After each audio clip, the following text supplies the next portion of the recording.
Good afternoon, I'm Malcolm Jordan and this is your Midday News Fix for Thursday, the 3rd of April.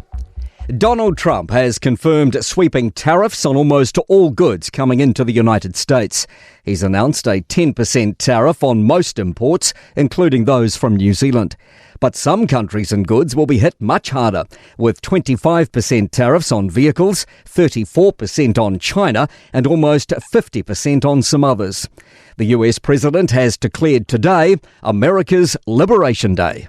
This is one of the most important days, in my opinion, in American history. It's our declaration of economic independence.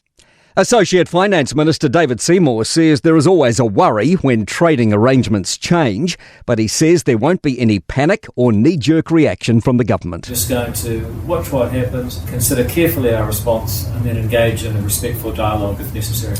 Meanwhile, speaking as Associate Health Minister, David Seymour has announced Cabinet's plan to change medicine approvals, aiming to cut the time it takes to less than 30 days.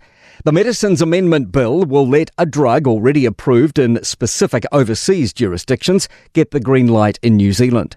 The policy will start with Australia, the US, Canada, the UK, EU, Singapore and Switzerland and should be in operation by early next year. Seymour says safeguards come from trusting other countries. If, for example, Switzerland and Australia have both rigorously looked into something, then I don't think there's any point in us duplicating the work. New Zealand's Treasury has unveiled an optimistic set of financial results as budget day draws ever closer.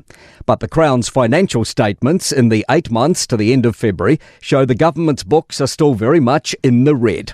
Senior political reporter Sophie Trigger has more. The government's tax revenue is about $1 billion higher than forecast, and its expenses were around $500 million less than what had been anticipated.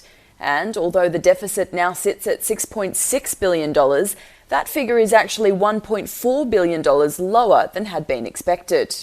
Fresh weather warnings for much of the North Island as an atmospheric river starts to dump rain over the country.